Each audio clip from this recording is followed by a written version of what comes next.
Hello everyone. Botany class में आपका स्वागत है। फ्रेंड, आज का हमारा टॉपिक है प्लांट ब्रीडिंग, जिसे हिंदी में पादप प्रजनन बोला जाता है।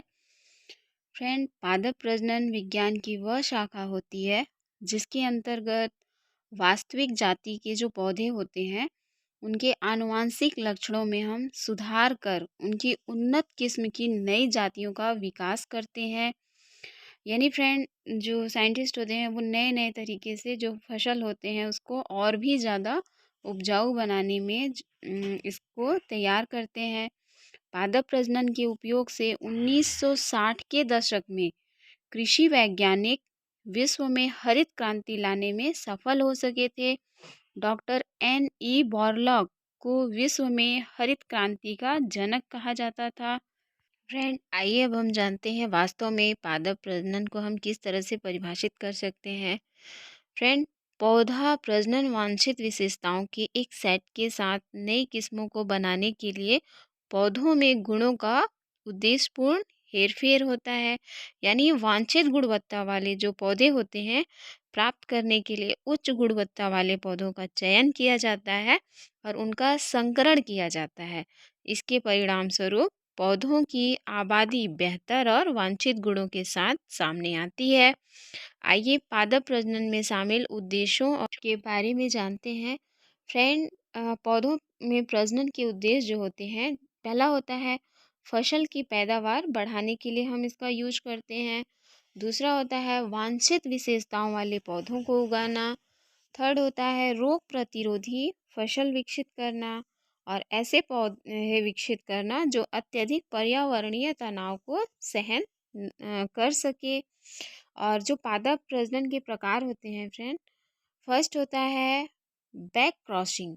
इसमें क्या होता है, इसमें वांछित गुणों वाले एक पौधे का ऐसे पौधे से संकरण कराया जाता है जिसमें वांछित गुण नहीं होते लेकिन कई अन्य गुण होते हैं। सेकंड होता है आंतरिक प्रजनन।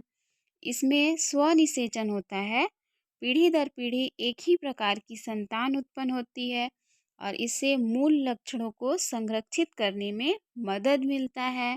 थर्ड होता है फ्रेंड संकर प्रजनन।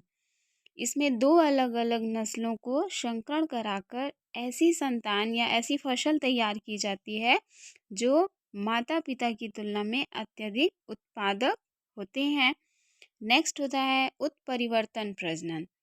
इसमें पौधों के जीन में उत्परिवर्तन के परिणाम स्वरूप नई किस्म उत्पन्न होती है।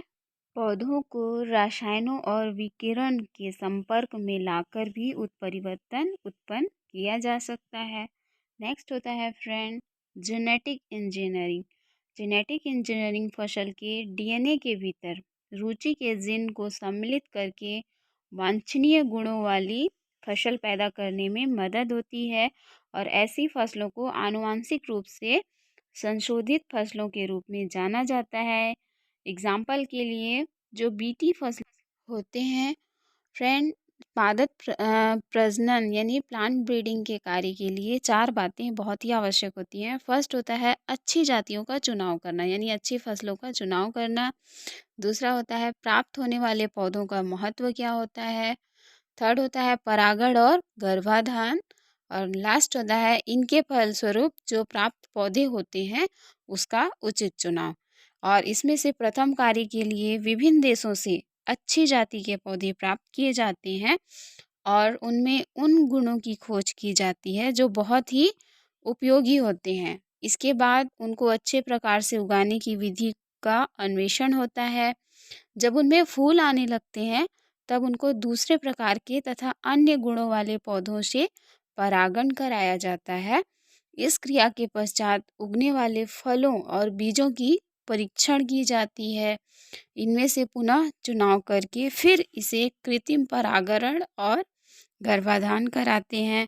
इस क्रिया का प्रयोग देश की आर्थिक उन्नति में बहुत ही सहायक होती है और इस क्रिया के द्वारा जो कपास होते हैं, तंबाकू, गेहूँ, चावल, दलहन और दवाइयों में काम आने वाले ऐसे पौधों का पर्याप्त विकास किया गया है जो कि हर वातावरण में अपने को ठीक रख सके। तो फ्रेंड, हमने जाना कि प्लांट ब्रीडिंग किस तरह से हमारे और किसान के लिए कितना यूज़फुल होता